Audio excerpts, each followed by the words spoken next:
Hi, dear friend. I saw the post that your loved one put about the conversation you all had about how there are some trans people who love to be trans and that you wanted some evidence of that. So I am 45 and I deeply, deeply love being trans more than anything else about myself because the word trans for me is so much bigger than even gender. And for me, it's a kind of freedom that is so much bigger even than being queer.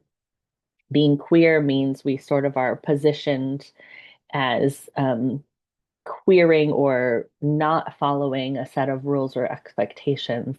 And being trans for me represents like, I'm not just doing this in response to a set of rules or expectations. I am transcending and transforming and transitioning and changing in response to my soul, not just a set of rules or expectations, which feels phenomenal. So much of the world is based on either following a set of rules and expectations or not following a set of rules and expectations. And for me, the transness in me is saying, I am creating in every second what it means for me to be in a body on a planet with a mind. And that doesn't have anything to do with rules or expectations. The rules or expectations are really not a part of the conversation when I am fully in my transness. My transness allows me to be in that constant transformation, transcendence, transition that is being an animal, a spirit, the constant reality that what I was when I started this video is not who I am now. I'm something different because now I have a relationship with you and everything that happens in my life and within me is changing me. And that transness for me is a claiming and a living into that reality, which feels like it's a reality that I share with all beings. Um, and so for me, there's no one who's not trans because trans means, in its very technical sense, I am not resonating with this idea that some random human who's been given the title of doctor could assign me a role, a gender, a set of expectations on this random day when I was born. That I'm saying, oh, actually, um, there's no way that anyone could know that much about who I will become in this one specific moment based on the shape of one of my body parts. Um, so I really feel that none of us can be known um, that fully in the moment of birth. That all of us are in constant transformation. So it feels like the truest part of me. It feels like the most liberated part of me. And it feels like the part of me that can most celebrate and honor other humans. Because when I expect other humans to be one certain way, I am deeply disappointed. And when I expect myself to be one certain way, that's where it brings the I should be, I should have, I didn't do this, I can't do that, I'm not fitting in, people don't agree with me, and that becomes really complicated and icky. I wanted to share with you a beautiful snippet of something that one of my favorite um, poets, prophets, um, liberated trans soul on this planet, Alok Vaidmenon. They are an incredible human. If you've never come across them, I encourage you to connect with them. I keep a little um, picture of them right by my desk so that I can feel supported and loved and connected with the beauty of my transness. They are just I've seen them 3 times in real life, and it's very, very special. But, anyways, I'm going to share with you a little clip of theirs because this really captures what being trans feels like to me, and maybe it will be um, of sweetness for you as well. Okay, so let's share sound and optimize for video sharing. Here we go. So often when I look at my comment sections, people are like, oh, why would you dress like that? Why would you look at that? I'm like, oh, as we say in Texas, bless your heart. You're living your life caring what other people think. Yeah. That's hardly living. No. I did that for 18 years in Texas, and I was so depressed. The reason I was suicidal growing up was not just because I was bullied for being gay, but because I was bullying myself for being me. And that's a deeper That's kind a of pain. deep pain. You know? That Because is a other deep people can pain. torment you, but who's the last person to abuse you before you go to sleep? Your own thoughts and the tyranny in there. And I was so cruel to me. I would go through my day and nitpick every single thing I let slip. Oh, your lisp was right here. Oh, you were too effeminate right here. I was self-monitoring and self-scrutinizing all the time, and there was no room for any grace. And that is the opposite of the energy I try to bring in now. The energy I try to bring in now is, wow, I'm so grateful to be me. I feel so lucky. I feel so blessed. I feel so happy because what I am is truth. Mm, yeah, what I am is truth. And that creative aspect of allowing ourselves to be animals that have all sorts of experiences, not just experiences of doing it right or doing it wrong, or success or failure, or being approved of or disliked. Those are all really a stuckness, a lack of change, right? A lack of growth and transformation when we sort of take a moment in time and say, oh, this proves that I am not okay or lovable or worthy of being on this planet.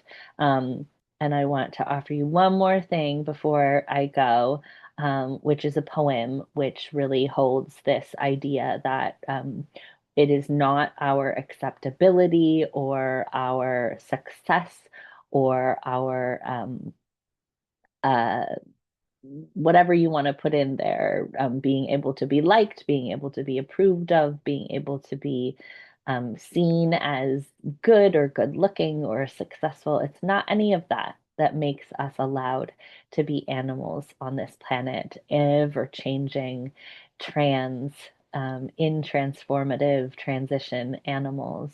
It is the fact that we are here that allows us to be here. So the very fact that you have been born, that you are here, is why you are worthy and valuable, and nothing else will make you more valuable or more worthy of existing, and nothing can make you less valuable or less worthy of existing. And this is a beautiful poem by Mary Oliver called Wild Geese. You do not have to be good. You do not have to walk on your knees for 100 miles through the desert repenting. You only have to let the soft animal of your body love what it loves. Tell me about your despair, yours, and I will tell you mine. Meanwhile, the world goes on. Meanwhile, the sun and the clear pebbles of the rain are moving across the landscapes, over the prairies and the deep trees, the mountains and the rivers. Meanwhile, the wild geese, high in the clean blue air, are heading home again. Whoever you are, no matter how lonely, the world offers itself to your imagination. calls to you like the wild geese, harsh and exciting, over and over announcing your place in the family of things. So you have a place. You have a place in this family of things. And as a trans person, what you are saying in claiming your transness is that you have the imagination to create a reality that is so full of possibilities outside of what you have been told by society that you're allowed to interact with. And the reason why society has made these rules is to control us and to keep us from being creators, to keep us from tapping into our imagination where we can create worlds of possibilities. This is not to say that it's not real, that we experience discrimination as trans people, that there are people who will never understand our experience, who will criticize our experience, and who will tell us that we don't deserve rights or that we don't deserve love or connection, that we deserve to be punished or hurt. People who will end their relationships with us because of our transness, all of that is real. And all of that can be very painful.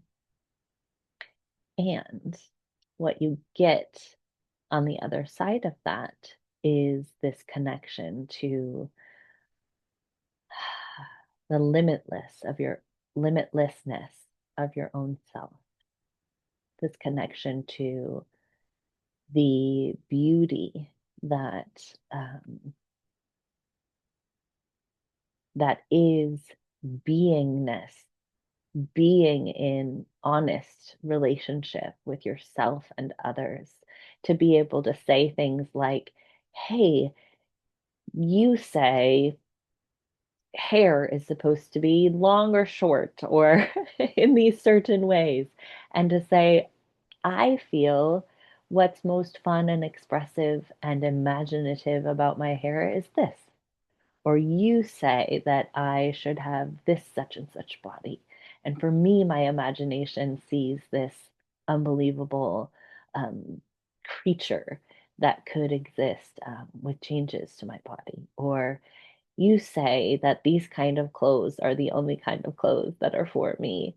And I see more possibilities. I have this imagination, and you will find that as many people who are going to be here who have something negative to say about you being trans, there will be more people who are amazed and inspired and excited because when someone is upset about you being trans, they are likely feeling afraid and jealous that you are allowing yourself such freedom.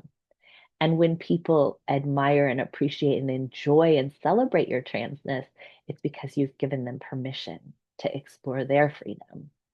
So, in both instances, you're representing and offering freedom to someone who may not have known that was a possibility. And that's why trans people historically have been the spiritual leaders um, indigenous folks all over the world, because we offer possibility. We stand outside of the right and wrong. And we say, like another of my favorite poems, Rumi, there is a field out beyond right doing and wrongdoing, and I will meet you there. And that's what you're inviting people into and yourself into as you claim your transness. So I honor your pain. I honor your questions. I honor your fatigue, your exhaustion from living in a world that keeps telling us that there's something wrong with us. Um, I am with you in that pain, and I am with you in the joy of the infinite possibilities that are there um, when we open to, we crack out of the rigidity of these rules, and we open to the possibilities of um, what it could mean to be an ever-changing creature on this planet. I love you, and you are so welcome to reach out at any point. I will give your loved one my email, and you are so welcome to connect. And we are here with you always. Every trans person that has come before us and every trans person that ever will be is interconnected with you. I do truly believe that. And we have some incredible ancestors and um, transcendence to come, and you are a part of that legacy. I love you. Okay.